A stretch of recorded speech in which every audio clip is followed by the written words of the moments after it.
Antes del séptimo día. Comentario de Alfredo Boxiapaz. De la sartén al fuego. En 2013, el médico Rogelio Goiburú participaba de las excavaciones que desde varios años antes se realizaban en el predio de la agrupación especializada en busca de los cuerpos de los desaparecidos políticos enterrados allí.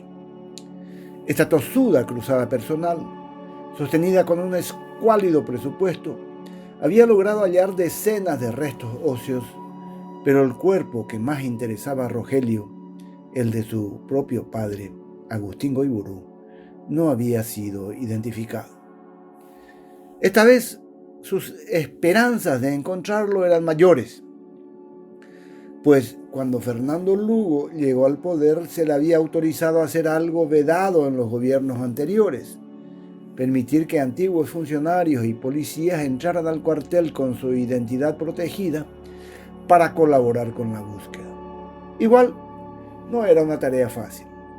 La fisonomía de la enorme propiedad había cambiado con el paso de los años y aquellos sepultureros improvisados sepultaban nocturnamente cadáveres desconocidos. Aún así, fue posible definir un área donde podría estar Agustín, y allí se hicieron numerosos fosos semejantes a trincheras paralelas. Un día, la pala de uno de los miembros del equipo produjo el ruido característico de un hueso rompiéndose. Ante la aparición de un esqueleto, el corazón de Rogelio se estrujó. ¿Sería ese su padre? Muy pronto descubrió que no podía ser, pues eran dos esqueletos dispuestos en cruz.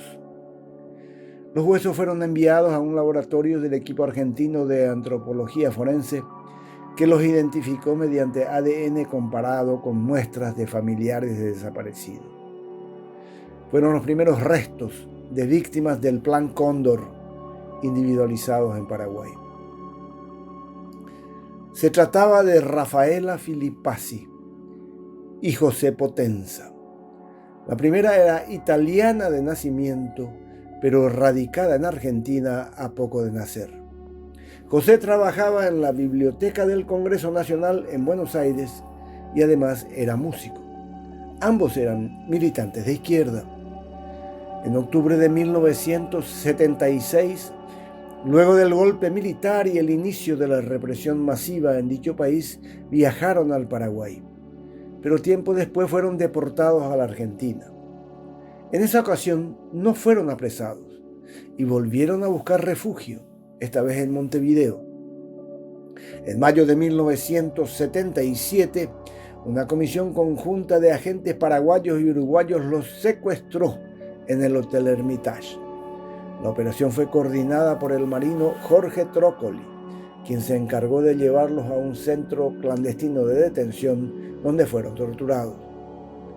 El 8 de junio de 1977 fueron embarcados en un vuelo comercial a Asunción, escoltados por dos oficiales de la policía política de la dictadura de Stroessner. En el juicio a Trócoli se comprobó que los asientos de los represores y los presos eran contiguos, lo que confirma la coordinación. Además, hay testigos que los vieron en el Departamento de Investigaciones. ¿Por qué fueron asesinados aquí? Es un punto que no queda claro. Podría responder a una lógica criminal propia de las dictaduras que integraron el Plan Cóndor: deslocalizar el crimen, borrar evidencias. Paraguay ofrecía el terreno para la impunidad total. ¿O tendría la dictadura de Stroessner sus propios motivos para traerlos de Montevideo e interrogarlos aquí? Como sea, el caso del militar Trócoli es la quinta esencia del Plan Cóndor. Era un torturador que cumplía el rol de enlace con la siniestra Escuela de Mecánica de la Armada, ESMA, de Argentina. Se fugó del Uruguay en 2007 al ser investigado en una causa judicial. Se refugió en Italia, valiéndose de su doble nacionalidad. Solo que se olvidó que Rafaela, una de sus víctimas, también era italiana. Y la justicia italiana no es tan complaciente como lo era en la época la uruguaya. Hace unos días, en el llamado megajuicio del Plan Cóndor, fue condenado a 2 cadenas perpetuas. Si se hubiera quedado en Uruguay, probablemente se habría beneficiado de la ley de caducidad.